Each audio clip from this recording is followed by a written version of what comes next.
Hello students, good morning all of you. In today's video, we will see regarding the some other components of the pneumatic system. In previous video, we have seen the receiver tank. Thereafter, we have seen FRL unit or some other different types of valve. Now, some of the components which are again used in the pneumatic system, they are like double acting cylinder, single acting cylinder, roller spring return valve, 5 by 3 push button operated valve, 5 by 3 solenoid operated valve timer operated, which is operated with a timer switch, flow control valve, rotary valve, manifolds, pneumatic actuator, 5 by 3 lever operated valve and foot operated valve. So these are the different components which we are going to cover in this today's topic. Now first let us see what is a double acting cylinder. In a double acting cylinder, air pressure is applied alternatively to the relative surface of the piston. So as we know, the pressurized air is applicable on both the side of the piston. So during the extract and retract, both are under the pressurized air force operation.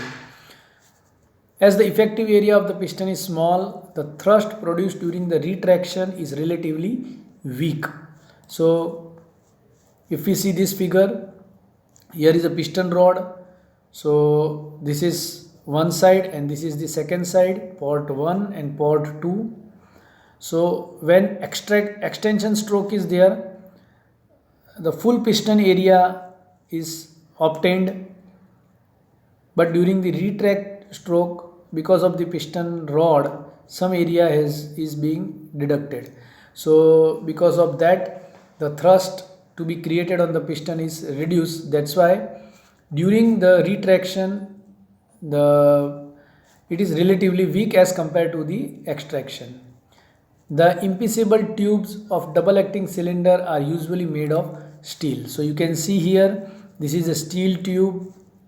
This is the actual construction of the double acting cylinder. The working surface are also polished and coated with chromium to reduce the friction. So internally piston seal rings are there, they are internally coated so that the working of both the piston and between the piston and cylinder wall is very smooth, which minimize the friction. So this is the double acting cylinder. Now let us see what is the single acting cylinder.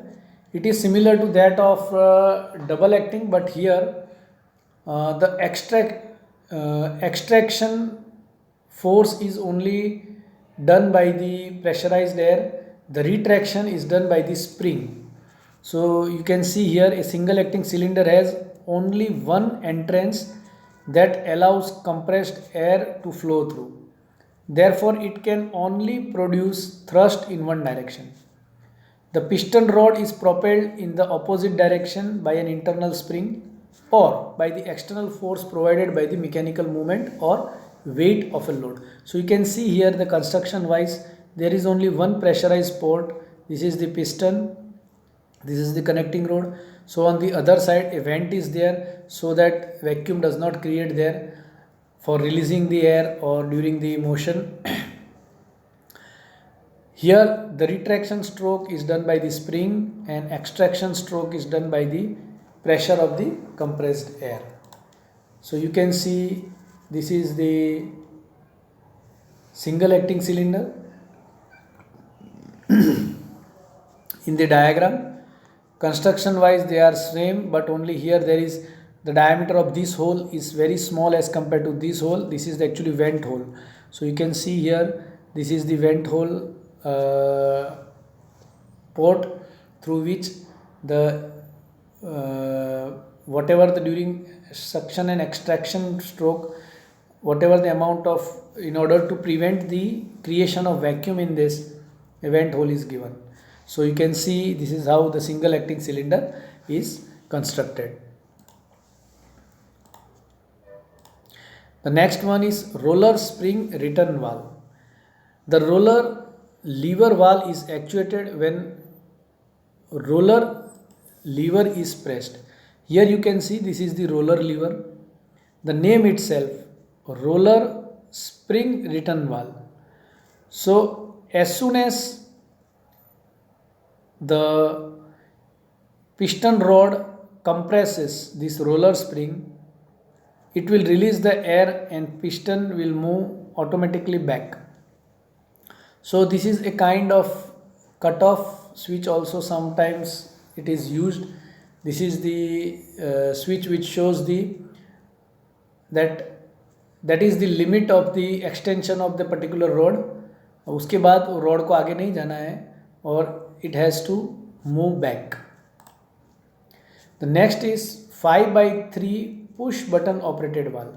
Friends, these are the again a direction control valve, and which are again we all are aware, we have seen many of the direction control valve. Here this is the 1, 2 and 3 way 5 port, 1, 2, 3, 4 and 5 port. So here you can see 1, 2, 3, 4 and 5 port. This is the internal construction of that. In the pneumatic valve, the same mechanism is used to activate the DCVs. The most common actuating system is solenoid and manual control. So this is a push button type. So 3 port are here and 2 port are there. So this is 1, 2 and 3. Here 1, 2 and 3. Another 2 are on the surface of the piston. So this is how the 3/2 push button. It is named as push because if you see this, you have to pull or push in order to stop or change the direction or alter the direction of the pneumatic air. So this is how the push or pull buttons act. The next is 5/3, same but solenoid operated valve. If you see the construction wise, the valve is same, but this is the solenoid, a spring is there. Now this is the electromagnetic coil, means when current is passed through this, a magnetic force is generated, and because of that magnetic force, this plunger will move up and down. As soon as the power is supplied in the coil, this will move on this direction, and as soon as the power is cut off, this will move back to its original position. So a solenoid is a coil. You can see here in this portion the coil is given. In previous we have seen there was a push button. So pull and push button was given here. But instead this is the valve body and this is the solenoid body. But the Splendor, this plunger, this entire plunger is operated by this solenoid unit. So this dark black color unit is a solenoid unit. So you can see a solenoid is a coil with an iron plunger inside it. So here it is an iron plunger. This is the iron plunger. When the current flows in the coil, so this is the coil, and in this coil if current is flowing, the plunger becomes magnetized. As the plunger is of metal, it becomes magnetized and tries to move out of the coil. So it will try to move on the right side of the coil. So from this coil it will move outside. If a spring is used to resist the movement, so here you can see when it is moving on right, here spring is there which will resist the motion. The distance moved is directly proportional to the current in the coil. Solenoid are used in relays where they operate an electric switch. They are also used in hydraulic as well as pneumatic valve to move the valve element. So this type nowadays commonly this type of solenoid operated valves are used because nowadays it is a trend of automation, and in automation automatically operated solenoid operated valves are nowadays more in use, so that the accuracy and accurate working of the system comes into the implementation. So this is how the solenoid operated. The difference between non-solenoid and solenoid is that the plunger which is closing or opening or changing the direction of the valve is based on the motion of this metal rod plunger. Now solenoid operated valve, timer operated. Solenoid valve, timer based, are electrically operated valve that controls the flow of pressurized air via solenoid operated by timer. For example, if you see this construction, this is the solenoid operated valve, but here a timer switch is given. So suppose if you want to operate some valve for 2 minutes, so you can set here 120 second, or if you want to for half minute, you can set this for 30 second. As soon as this timer switch comes into action, the solenoid valve will again close this. This is the, it will activate the flow of current. Timer switch means, suppose we want this plunger to move or to be magnetized for 30 seconds. So we will set here, so for 30 seconds the current will pass through this coil, and for 30 seconds this plunger will move out and it will be in operation. As soon as the 30 seconds completed, the flow through this solenoid valve stops, and because of the opposite resistance force of the spring, the plunger will come to its original position. So this is again where we need some timer, that automatic a timer, that particular flow should be done for 20 second or 30 second or 50 second as per our requirement. There this timer switch is used. So these switches are commonly nowadays in use for the mini industries along with the solenoid unit. So now the next is flow control valve. The function of flow control valve is self-evident from its name. A flow control valve regulates the rate of airflow. The control action is limited to the airflow passing through the valve when it is open, maintaining a set volume per unit of mass. So you can see here the knob is given. This is the knob. Now as this knob rotates, it will move up or down. Depending on that, the area will increase or decrease. If we want more airflow to flow through this system, this is the inlet and this is the outlet. Here this is the inlet and this is the outlet. So if we want more air to flow, we have to increase the area. This is the screw type valve, which is when rotated it will sit on this seat and close. If we rotate and move this plunger in upward direction, here the outer annulus space will increase and air will flow through this. So if you want more quantity of air to be flowed, we have to lift somewhat more, and if you want less quantity of air to be flowed, we need to lift very less. So this is how the flow control valve works. Even we can also control the speed of actuator by the flow control valve. If more amount air is passing through this, more the working of actuator will be high, speed will increase, and if we control less flow through passing this, the actuator will be very less. So again it is said that maintain a set volume per unit of a time. So what is the main function of this control valve? To control the volume of air which is flowing through the pipe. So this plays very important role for increasing or decreasing speed of the actuator, single actuator or dual actuator also.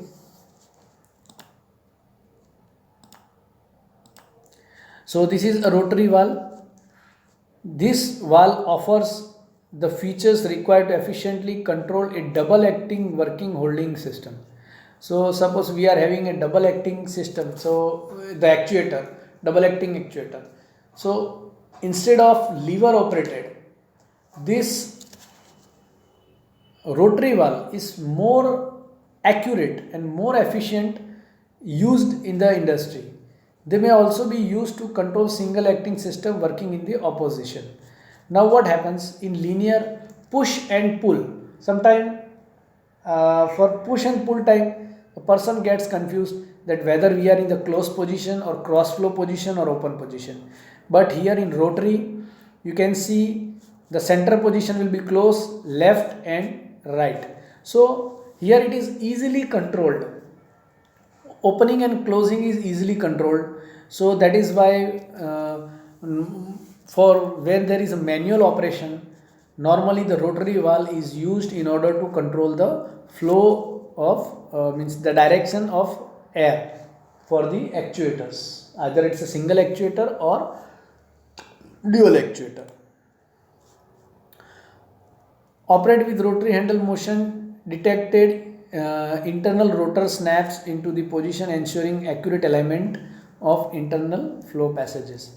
In rotary, you can see the alignment is accurate and more convenient as compared to the linear. So there is again easy control of the rotary valve.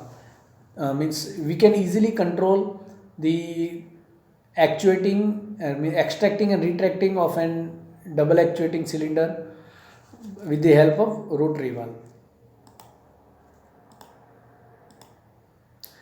A manifold. What is the use of this manifold? Manifold means with a one inlet and multi outlet.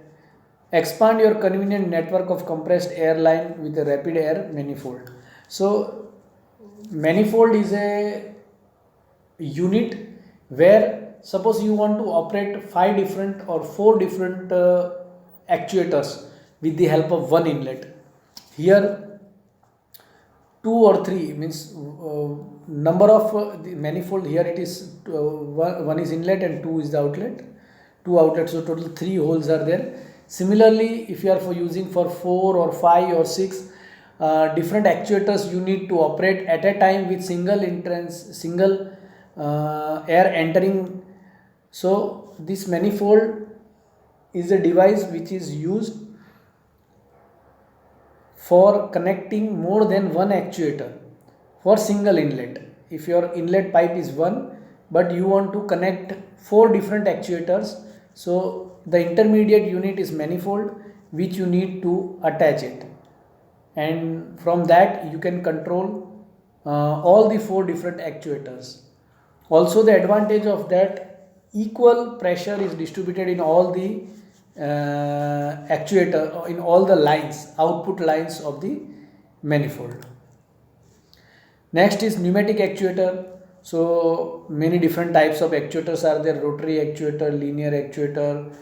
So a pneumatic actuator converts energy typically in the form of compressed air into the mechanical motion. The motion can be double acting depending on the types of actuators. So this is one of the rotary actuator. We have seen many of the actuators. Ultimately, for hydraulic actuator it converts hydraulic energy into mechanical. For pneumatic actuator it converts the compressed air or pressurized air into mechanical work. So this is how the pneumatic actuators are working. Next, 5/3 lever operated valve. Again we have seen that this is the again lever operated. Here it is in the form of lever. We have seen rotary, we have seen push pull type, we have seen solenoid type. This is the lever operated type, and this is the foot operated type. In many sewing machine, सिलाई machine जो बोलते हैं, उसमें भी या फिर कई जगह हाइड्रोलिक सिलेंडर्स को लिफ्ट करना है, रोलर्स को लिफ्ट करना है, क्लोज करना है, तो वहाँ पे it is more convenient foot operated with one inlet and one outlet. So this type of foot operated valves also are used in the industry, where they are very much convenient for operation. So friends, thank you very much for watching this video. I request you all to subscribe our channel SSIT Gandhinagar. Thank you very much.